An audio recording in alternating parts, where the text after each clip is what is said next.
दोस्तों, आज हम आपको बताते हैं संधि। ग्रामर में संधि किसको बोलते हैं, संधि किसे कहते हैं। जैसे वर्णों के परंपरा मेल से उत्पन्न विकार या परिवर्तन संधि कहलाता है। क्या कहलाता है दोस्तों? संधि कहलाता है। जैसे अभी उदाहरण हम एग्जाम्पल भी बोल सकते हैं, उदाहरण भी बोल सकते हैं, जैसे भी बोल, जैसे देव धन आलय।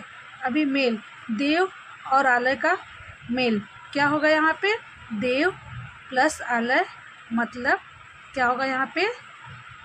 देव आलय। क्या हो गया यहाँ पे? देव आलय। ठीक है।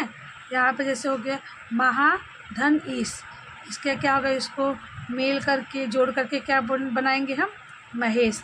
महाधन ईश मतलब महेश। देव धन आलय बराबर देव आलय। ठीक है। अब यहाँ पे क्या दोस्तों, हम संधि के क्या पढ़ेंगे? संधि के भेद। संधि के कितने भेद होते हैं? देखिए यहाँ पे दोस्तों, संधि के कितने भेद हैं? संधि के 3 भेद होते हैं। ठीक है। पहला संधि दोस्तों हम क्या है? पहला हमारा है स्वर संधि। क्या है पहला? स्वर संधि। दूसरा क्या है दोस्तों? व्यंजन संधि। तीसरा क्या है दोस्तों? विसर्ग संधि। ओके। फिर हम आगे आते हैं। यहाँ पे देखिए दोस्तों क्या दिया है? पहला संधि क्या है? स्वर संधि। हम आज आपको स्वर संधि के बारे में बताएंगे। स्वर संधि के कितने प्रकार होते हैं और स्वर संधि किसे कहते हैं।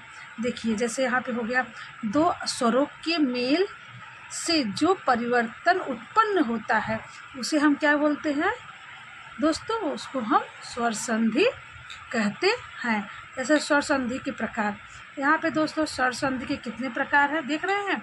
जैसे हो गया यहाँ पे पहला क्या हो गया? दीर्घ संधि हो गया। दूसरा गूढ़ संधि हो गया। तीसरा वृद्धि संधि हो गया। और चौथा यड़ संधि हो गया। और पांचवा आयादी संधि हो गया। कितने क्या हो गया दोस्तों? पहला क्या है? दीर्घ संधि। दूसरा गूढ़ संधि। तीसरा वृद्धि संधि। चौथा यड़ संधि। और पांचवा लास्ट क्या है? आयादी संधि। जो है कि ये हमारे क्या है? ये हमारे संधि के स्वर संधि के प्रकार है। इस स्वर संधि के अंदर इतने संधि आते हैं। कितने? 5 संधि। आज हम आपको एक क्या है? स्वर संधि के बारे में बताएंगे।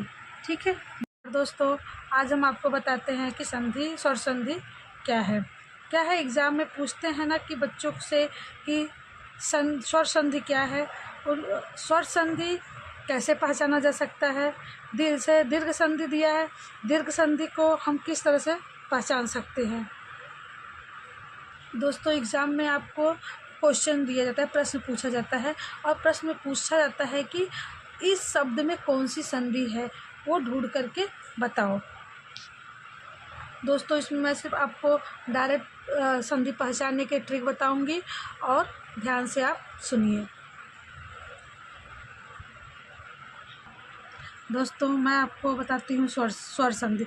स्वर संधि के ये 5 प्रकार हैं। आज हम आपको बताते हैं दीर्घ संधि को हम कैसे पहचान सकते हैं। जैसे बड़ी मात्रा, जब समान स्वर पास पास आते हैं, जब कोई भी स्वर पास पास में आते हैं तो हम उसको दीर्घ संधि समझ सकते हैं। जैसे जिस शब्द में बड़ी मात्रा आती है, जैसे भानु धन उदय। जैसे देखिए भानु में अ की मात्रा आ गई है, महात्मा में यहाँ पे भी अ की मात्रा आ गई है, देवालय में अ की मात्रा आ गई। ठीक है, यहाँ पे ये मात्रा। तो दोस्तों हम ऐसे पहचान सकते हैं कि यहाँ पे दीर्घ संधि है। आई होप आपको अच्छे से समझ में आ गया होगा कि यहाँ पे दीर्घ संधि है। अब हम आपको बताते हैं गुण संधि। गुण संधि को हम कैसे पहचान सकते हैं। देखिए यहाँ पे एक मात्रा, जैसे एक की मात्रा ए ऐ, जिस शब्द में हमको ए और ऐ की मात्रा दिखाई दे तो हमको समझ जाना चाहिए कि यहाँ पे गुण संधि है। जैसे उदाहरण में देखिए यहाँ पे हिंद एक ही मात्रा है, नरेश एक ही मात्रा है, महोदय एक ही मात्रा है। तो यहाँ पे हम अच्छे से समझ जाएंगे। यहाँ पे जो भी यहाँ पे एक ही मात्रा आपको पहचान में आए वहाँ पे समझ जाइएगा कि यहाँ पे गुण संधि है। ये पहचानने का आसान ट्रिक है। ये आप जहाँ भी आपको ये दिखे, ये मात्रा दिखे, वहाँ पे बिंदास होकर के समझ जाइएगा कि यहाँ पे गुण संधि है, कोई डाउट नहीं है। देखिए यहाँ पे वृद्धि संधि।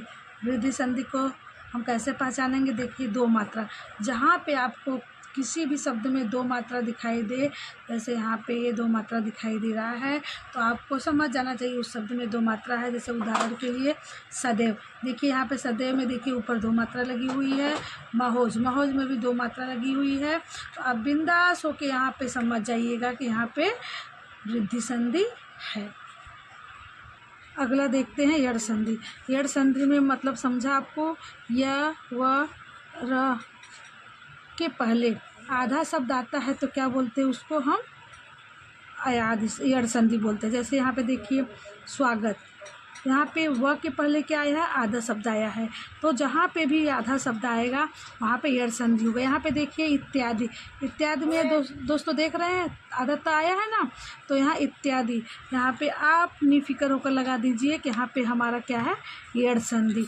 जैसे र आ गया, ठीक है, सॉरी वा आ गया, वा के पहले क्या लगा है? आधा सा, और या के पहले क्या लगा है? आधा था। तो यहाँ पे क्या हो गया?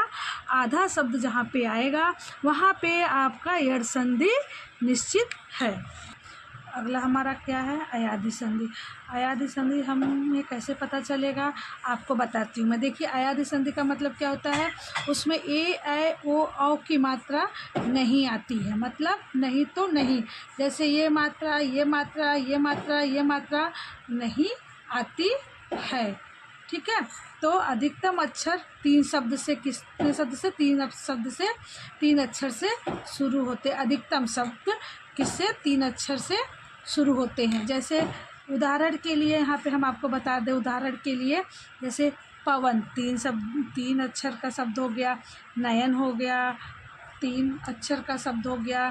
धावल हो गया, नायक हो गया। ये हमारा तीन अक्षर का शब्द है। ये ट्रिक बहुत ही आसान है, इससे आपको पता चल जाएगा कि इसमें हमारा अयादि संधि है। कोई डाउट नहीं रखना, तुरंत यहाँ पे पहचान जाना एग्ज़ाम में। ये ट्रिक बहुत ही आसानी से आपको पहचानने के लिए इजी है, जो है कि अगला वीडियो हम